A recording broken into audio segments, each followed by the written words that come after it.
Para nosotros es un gusto verdadero. ¿Cómo estás? Bienvenido, doctor. Asbel, gracias. La verdad, agradecerte por esta cobertura, por esta invitación y saludar a todos los radio oyentes o todos los que están con este medio de comunicación. La verdad es una alegría estar aquí. Doctor, ¿usted cree que ha dejado una buena impresión que hace justamente por ahí de que esté por ahí también bien marcado dentro de lo que significan las posibilidades reales de volver a ser gobernador? ¿Ha dejado buena impresión? Usted está ahora en las provincias, me imagino, está en contacto con la gente. ¿Qué le dice la gente, doctor? A ver, hay dos cosas que hay que destacarlas. Una son las cifras, así evidentes, tangibles, que cuando estaba de gobernador entre 2015 a 2021 ha habido un crecimiento económico y eso se mide con el Producto Interno Bruto. Hemos saltado de 25 a 28, ¿no? Ahora, lamentablemente, nos encontramos en 2026 nuevamente con 25, o sea, que se ha retrocedido. Entonces uno se pregunta qué ha pasado. Antes la gente veía en las provincias muchas empresas trabajando en carreteras, en represas, y eso evidentemente reactivó la economía de esa época cuando estaba como gobernador. Y ahora eso la gente recuerda, eso es el segundo elemento. Estoy visitando a diferentes provincias, visito a las ferias del Alto y usted sabe, en el Alto la mayor parte de la gente vive o vive los que son de provincias, ¿no? Esa es la característica de nuestras ciudades, viven en la comunidad y también viven en la ciudad. Entonces ellos dicen, tal carretera has hecho, tal agua has hecho, o sea que se acuerdan todos y algunos me dicen, no, se ha abandonado esto, entonces cuando entres tienes que continuar nuevamente esto. Son los mensajes muy positivos de la gente y eso a uno le alienta más, ¿no? No he encontrado hasta el momento una persona que me diga, ¿no?, algo negativo. Sinceramente, en todos los visitas que he hecho a las provincias, en las ferias del Alto que estamos presentes casi constante, y aquí en la ladera también estamos empezando a llegar a diciembre. La verdad no hemos prestado mucha atención como persona por falta de tiempo. Ahora hemos decidido a partir de hoy día vamos a estar, por ejemplo, hoy día me han invitado ya a zona Villa San Antonio, exactamente que se llama Valle Hermoso. Entonces la Junta de Vecinos me va a esperar ya con una reunión de vecinos y a Chachicala después también me está invitando. O sea, ya está empezando a crecer las invitaciones formales. Entonces, eso es un poco el cambio que he visto estas últimas semanas, que ya orgánicamente ya me están invitando a participar y a explicar con seguridad sus proyectos, también mi programa. Y también es muy costumbre hacer firmar compromisos y uno tiene que asumir esas sugerencias porque es sueño, es demanda de la población. Ahora, de alguna u otra manera, don Félix, usted que me cuenta que hay muy buenas impresiones a partir de lo que ha significado su paso como gobernador. Bueno, pero su paso como gobernador también marcó un tiempo de bonanza para todos. Hoy la historia es completamente diferente. Uno cae también en la realidad que estamos viviendo, don Félix. A ver, yo como gobernador, cuando era en realidad casi 2 años, el 2020 y parte de 21 era la pandemia. Y eso sin duda ha llevado a que todos también, que hay una contracción de la economía. Pero para decir esto es interesante, nosotros hemos crecido, nos hemos estancado, hemos retrocedido 25%. Pero en los mismos 5 años, Santa Cruz más bien saltó de 28 a 30. En este momento su indicador de crecimiento económico y aporte al Producto Interno Bruto es un poco más de 30%.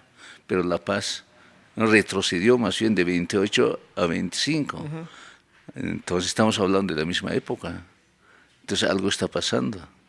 Yo creo que es por falta de buena administración, tanto de gobernaciones y también de alcaldías. Eso Porque ¿qué ha cambiado? Ingreso, como se dice, directo por hidrocarburos, ya no había siempre. Cuando yo estaba como gobernador, el IDH ya no había prácticamente, aunque se planificaba, pero en términos ya reales, ¿no?, de ingreso económico, estaba ya desapareciendo. Entonces no ha cambiado. Lo que sí estaba ascendiendo eran las regalías mineras, pero la regalía minera y la actividad minera, en vez de estancarse, más bien en estos últimos tiempos, ha empezado a crecer. Entonces, solamente yo podría calificar, ¿no? La gobernación debe estar teniendo los mismos presupuestos que he tenido en 2015. Con la misma cantidad de presupuestos se ha podido ejecutar varias obras, muchos proyectos. Entonces, aquí tendrían que haber administrado de la misma forma.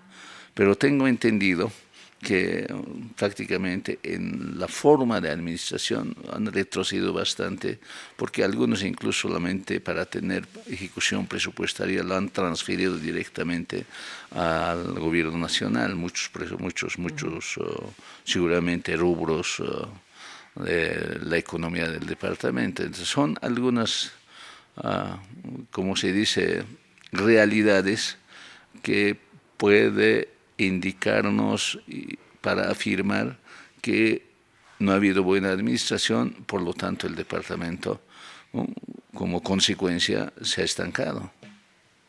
Ahora, estas historias inevitablemente también nos acercarán a algunas realidades que lo enmarcan en algún momento como ministro de Educación, ¿no? Con el MAS. ¿Recuerdan eso? ¿Cómo es esta parte de ser vinculado como el MAS en estos tiempos? Hay algunos que dicen, no, mira, y lo estamos viendo hoy, doctor, ¿no? Yo nunca, jamás. Yo no los puedo ver, más o menos. Gente que estuvo con el MAS.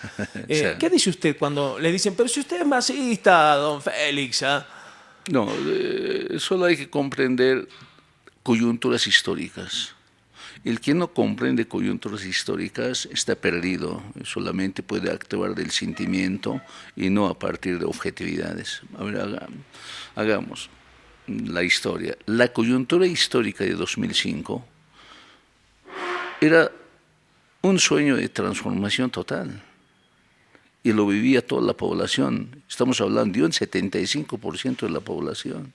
Había una predisposición colectiva, ¿no?, de llevar adelante la transformación y había una creencia, ¿no?, en los conductores de ese tiempo. Y se avanzó en esa coyuntura histórica. Yo digo, mi aporte como ministro fue precisamente el concebir que la realidad es plural y por lo tanto la Constitución debía expresar esa pluralidad, heterogeneidad del país, porque no somos monoculturales, ni siquiera no tenemos ni siquiera una sola práctica económica política, ya había diversas prácticas económicas, políticas, jurídicas. Esa tenía que ser, ¿no?, legalizado, formalizado en un documento mayor, que es la Constitución. Y hasta 2009 creo que esa visión triunfó y se avanzó y lo tenemos esa Constitución. Después de eso ya cambió la coyuntura política. Yo creo que ha habido una elitización ya a la cabeza de Evo Morales, un grupo de, entre comillas, llamaría izquierdistas, quizás muy formados solamente de manuales, han empezado a decir que el país estaba avanzando hacia el socialismo y no hacia la construcción de esta pluralidad que estaba ya en la Constitución. Esa elitización es, yo diría, que se ha constituido en un campo político totalmente perverso. Esto es en la realidad. Entonces, mi aporte, yo sigo diciendo, si bien, digamos, como ministro, estaba en una coyuntura de esta predisposición colectiva de transformación y yo afirmaría con orgullo mi aporte hacia la Constitución. Y me da pena que la ley 070, que es de educación, ¿no?, Avelino Siñano y Lizardo Pérez, se haya quedado el nombre Avelino Siñano y Lizardo Pérez, el nombre del Congreso, pero el contenido totalmente lo han tergiversado, ya no expresa esa pluralidad, ¿no? Tampoco, digamos, esa ley solamente lo folclorizaron con un concepto llamado, ¿no?, proyecto educativo sociocomunitario, por ejemplo, que en la percepción del Congreso no era eso, sino más bien los 4 últimos cursos, que antes se llamaba medio, tenían que especializarse la gente ya, el joven, tenía que salir el bachiller ya con una especialidad en 4 áreas grandes, en artes, deportes, uno, y otro, ¿cómo se llama?, artísticas deportivas, y otro será área de ciencias sociales, otros área de ciencias exactas y área de ciencias médicas, tenían que especializarse en esos campos, pero eso totalmente fue sepultado y sustituyeron, yo llamo, con una folclorización sobre el concepto de descolonización. Entonces, en ese sentido, yo, la verdad, ¿no?, cuando explicas, la gente escucha, y yo incluso digo, ¿no?, hay que retomar esas esencias de pluralidad, ¿no?, para realmente que el país nuevamente salte hacia un desarrollo integral basado fundamentalmente en la sociedad civil plural. Y eso es lo que no pueden comprender, pero eso tampoco se concretizó en los 14 años con Evo Morales y más 5 años de Arce Catacora. Pero qué bueno explicarlo, don Félix. Porque claro, hoy cuando se habla, y nos hemos metido en otro tema por ahí, pero es válido, ¿sabe por qué? Porque, claro, hemos escuchado muy fuerte en estos tiempos que el Avelino Siñani es lo peor que le ha pasado a la educación, ¿no? Pero si usted nos cuenta las transformaciones y la metamorfosis que a partir de la política se fue dando a lo largo del tiempo de Morales, que no fue la esencia en realidad, claro, ahora sí entendemos, ¿no?, Claro. cómo se distorsionó todo y cómo en definitiva algo que estaba para mejorar en un todo la educación terminó siendo un dolor de cabeza y hoy en vez de haber avanzado hemos retrocedido, don Félix. Por ello yo digo, esa ley debía abrogarse y retornar a la esencia de antes. Porque bien simple es la cosa en Bolivia, ¿no? Los jóvenes no tienen empleo. Su expectativa es frustrante Sí. cuando sale profesional. En diferentes niveles, ¿no? Salen algunos de institutos tecnológicos con grado de educación superior y tienen una habilidad práctica para montar una empresa, pero no lo puede, porque no tiene suficiente apoyo del Estado, ni tampoco ni apoyos privados de los bancos, por lo tanto, ¿de dónde van a conseguir capital, por ejemplo, ¿no? Pero la idea era, digamos, formar con esa habilidad, con esa especialización a la gente, que siendo bachiller incluso podían tener emprendimientos propios como empresas, o si no, también pueden tranquilamente ser contratados para alguna empresa, Estado o alcaldías, etcétera. Eso era el objetivo inicial de la ley Avelino Siñani y Lizardo Pérez. Precisamente por eso hemos llamado, la educación debe ser productiva. Así estaba concebido. Y ese concepto productivo lo han sustituido ya en la ley promulgada con sociocomunitario, productivo también, pero nada que ver con la esencia. Entonces, yo la verdad también estoy frustrado con la ley Avelino Siñani, porque no era lo que habíamos planteado cuando era ministro. Y ahora lo veo, ¿no? La currícula he tenido que leer, incluso escribí un libro que se llama, ¿no?, Crítica a la ley 070 Avelino Siñani en su fase de implementación, así se llama el texto que publiqué, precisamente para, ¿cómo se dice?, para deslindar, ¿no?, lo que se tergiversó y lo que era lo original.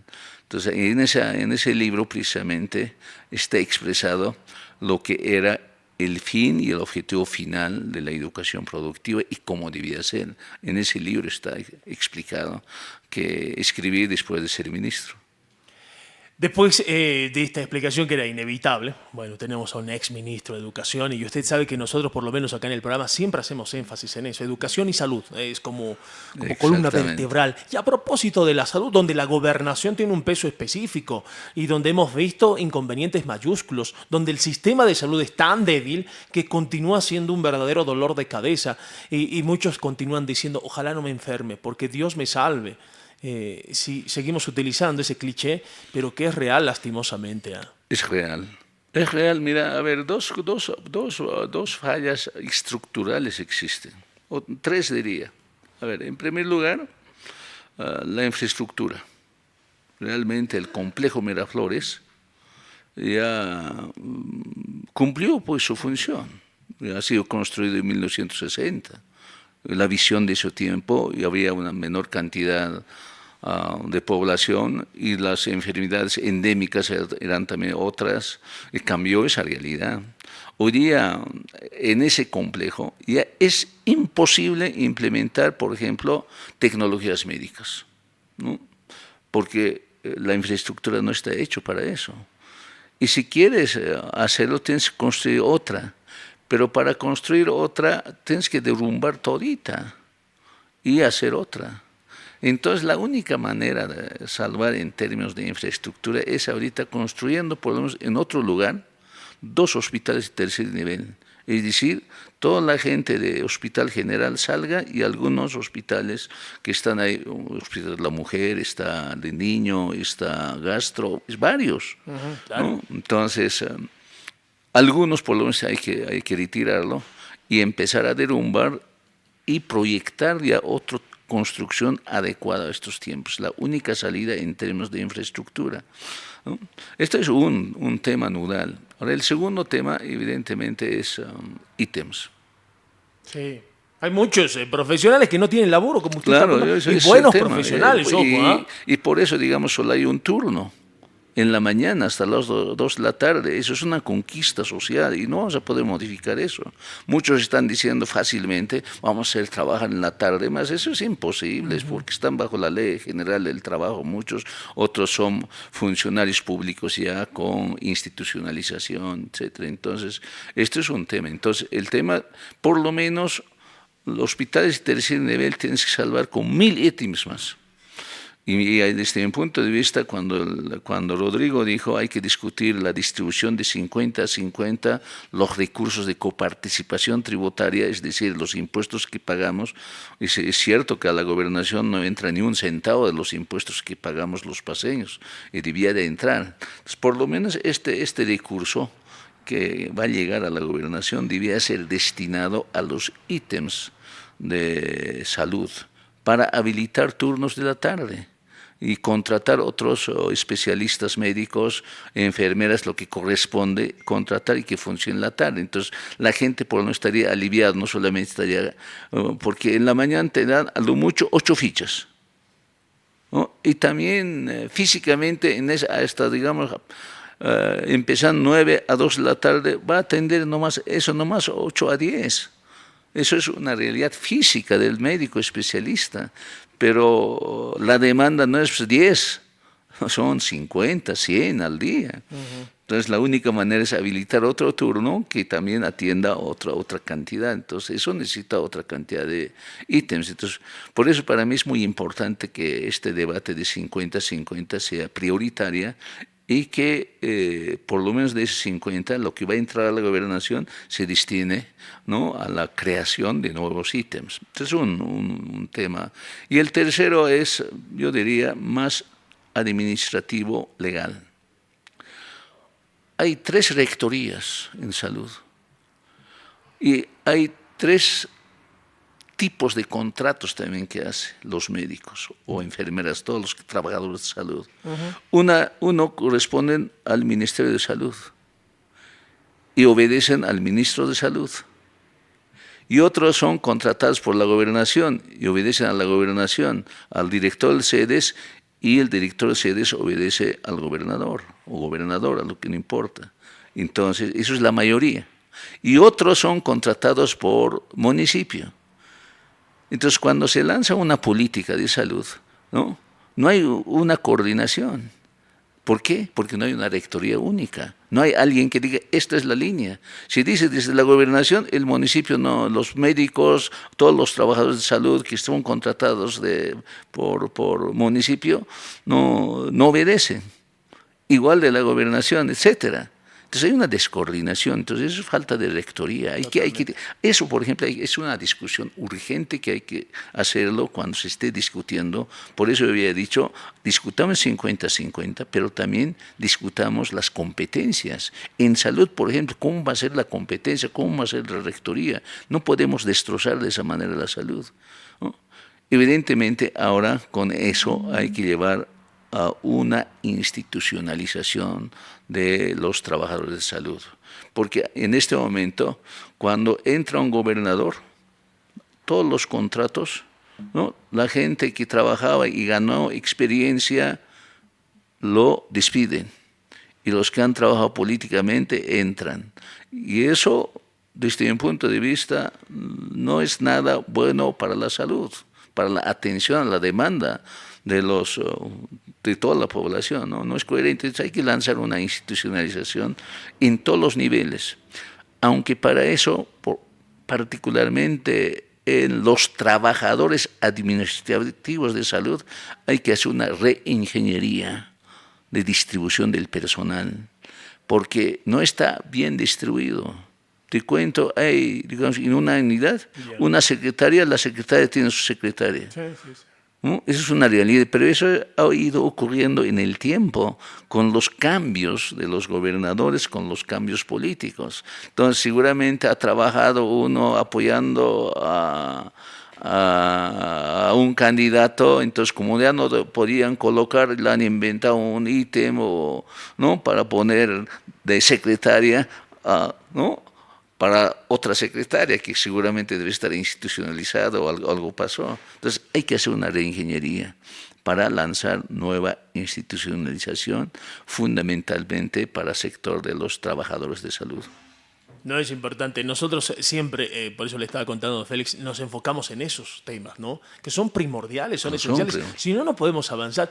Está bárbaro lo de los caminos y demás, porque claro, uno imagina y uno entiende también que es una necesidad y en las provincias lo debe escuchar, ¿no? No hay las facilidades inevitables que tendría que existir para que una persona, por ejemplo, aterrice a la sede de gobierno como tal, al centro. Pero sí, la salud es lo que más se escucha cuando usted va a las provincias. Todavía se sigue escuchando. Por favor, ayúdenos, un centro de salud. La gente se enferma, la gente se muere porque no puede llegar allá. Sí. ¿Eso es lo que más se escucha? ¿O es el tema de los caminos y la transitabilidad que tiene que existir entre lo que significa la ciudad y las provincias? Es integral, ¿no? Es integral, pero también la salud evidentemente es el tema más álgido. Pero un poco hay que, por eso es muy importante, ojalá este gobierno asuma seriedad juntamente con las autoridades electas, ¿no?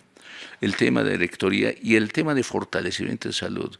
Yo concibo y estoy muy seguro, por la experiencia que tengo, hay que fortalecer el primer nivel, más que tercer nivel. Totalmente, seguro. Porque una comunidad y un barrio o un distrito tiene que estar ahí, ¿no? ¿Y quiénes? Tienen que estar, por ejemplo, ginecología, tiene que estar pediatría, odontología, las enfermedades que realmente tranquilamente puede atenderse en sus barrios, porque todo llega al hospital tercer nivel. Si uno se rompe, digamos, algo, ha tenido accidente de rotura de algún lugar de la piel, hospital tercer nivel, que esos, por ejemplo, pueden ser atendidos con tranquilidad en el primer nivel. Son problemas estructurales. Yo concibo muy potenciado el primer nivel, con las especialidades más urgentes, por eso, ¿no? Pediatría, ginecología, odontología, no sé, los médicos especialistas tendrían que decir qué más, laboratorios. Yo ahí atendiendo desconcentras totalmente y atiendes de manera más inmediata a la población, ¿no? En sus propios lugares. Eso debe ser enfoque que debía cambiarse, y eso es no precisamente cambiar rectoría, cambiar una concepción de atención de primer nivel que del tercero. Los más endémicos realmente debían llegar al tercer nivel, los que seguro, tienen que operarse, ¿no? Etcétera. ¿Se ha dado cuenta que se habla muy poco de eso, no? Siempre se habla de los médicos. No, pero yo digo en razón de campaña, don Félix, cuando, mire que nosotros ya estamos haciendo el Sí. ejercicio absolutamente con todos, ¿no? Por ahí nos faltaba usted, nada más. Y cuando hablamos de estos temas, no se toma muy en cuenta estos detalles que usted nos está narrando. Creo que la experiencia de alguna u otra manera también le ha hecho pisar tierra y entender la problemática verdadera que Claro, tienen. ese es el tema. Entonces aquí yo, por ejemplo, en temas de salud, debía fortalecerse para atención, digamos, médica en términos de presupuesto, primero en los municipios. Y los municipios debían instalar estas atenciones primarias, pero centrales con equipamiento, con especialidades, ítems donde pueden trabajar. Ahí tendríamos un montón de profesionales contratados que hoy día circulan o dependen de la política. No debían depender de la política, porque una cosa es la política que cree, puede apoyar, no hay ningún problema, pero que no afecte a su, ¿cómo se dice?, a su estabilidad laboral. Debía ser esa la visión para superar esta crisis, yo diría ya muy aguda que se tiene de salud. Yo, la verdad, si llego a ser gobernador, lo primero que voy a exigir al presidente que nos sentemos para hablar del tema de salud y definamos esas cosas. Rectoría, en primer lugar, eso hay que definir rectoría. No puede ser que fracase políticas públicas porque tiene 3 rectorías, no puede ser. Tiene que haber un rector de salud. Y en este caso, desde mi punto de vista, son los sedes. El SEDES debía tener autoridad, porque es la cosa más concreta, la que atiende territorialmente la salud. Entonces, y los ministros debían evidentemente, digamos, fijar políticas, pero los operadores políticas debían tener una sola rectoría. Pero esas cosas hay que discutir, porque el ministro piensa otra cosa y también el gobernador a través de SEDES piensa y otra cosa. Entonces eso nunca, o al alcalde está en otra onda. Sus prioridades son otras y no la salud. Entonces aquí hay que definir rectoría y el fortalecimiento de salud en el primer nivel con todas las atenciones de especialidad urgente en los municipios, en los distritos. Eso debía ser la visión, la verdad.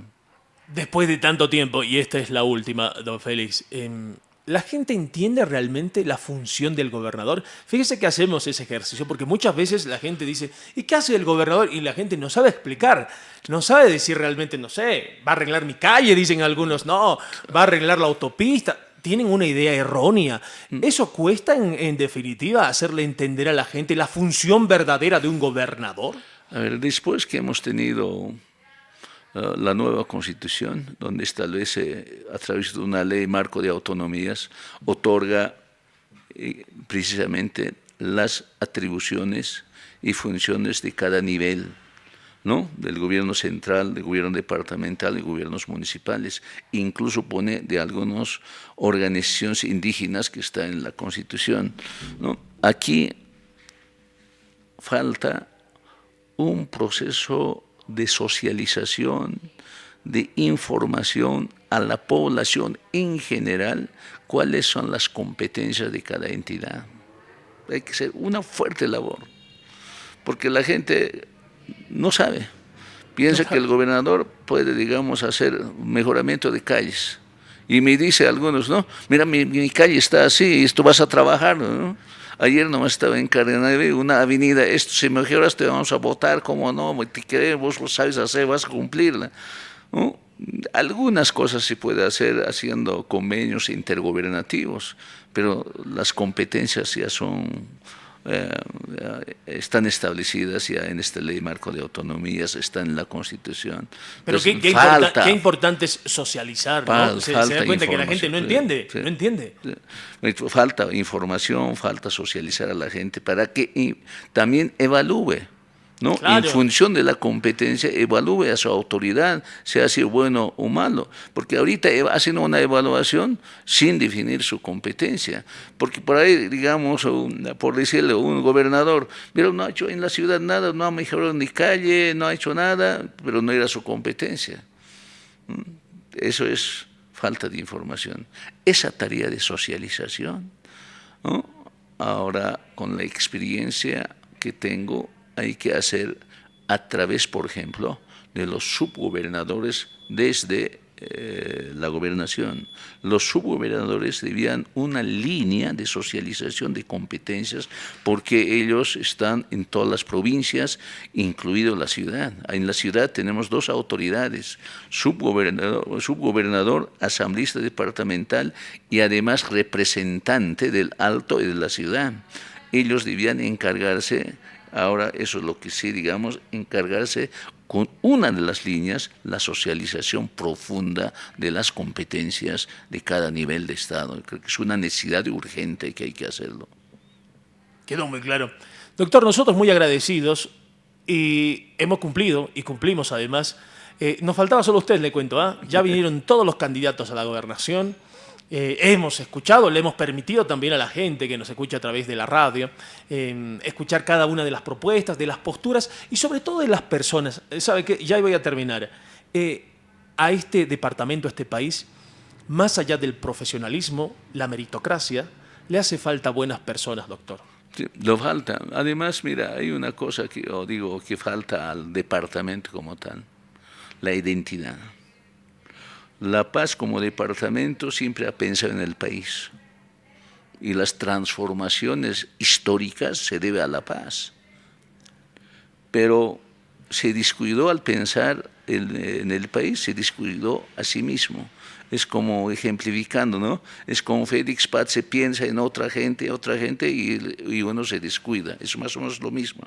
Está descuidada por pensar en el país, pero como departamento se ha olvidado potenciarse, ¿no? Luchar por él mismo, entonces un poco ser egoísta como departamento, ¿no? Si pensáramos ya ahora en nuestro departamento, yo sé que tenemos potencialidades turísticas, tenemos potencialidades productivas. Si en la historia hemos alimentado al país, ¿cómo ahora no vamos a alimentar? Ya nos alimenta Santa Cruz, hay que ser realista y honesto. Sí.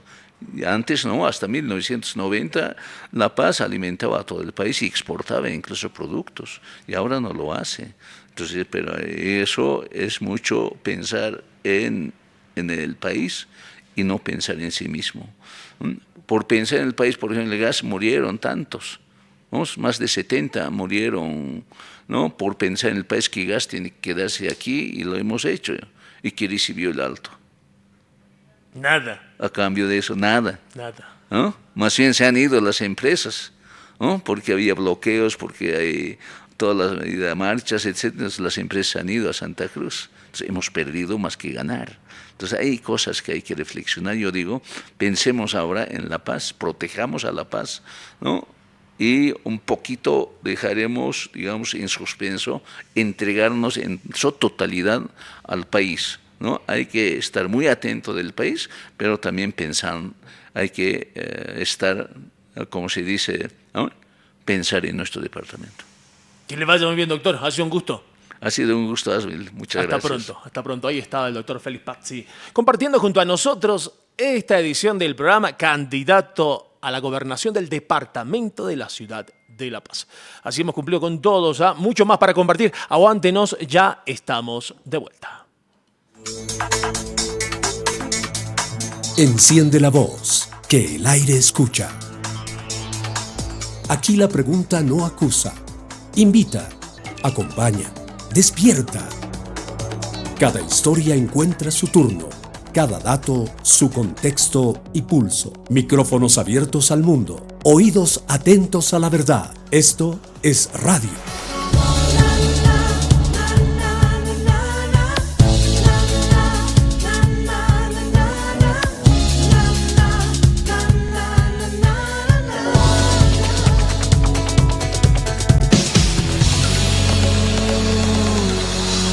Inconsciente colectivo.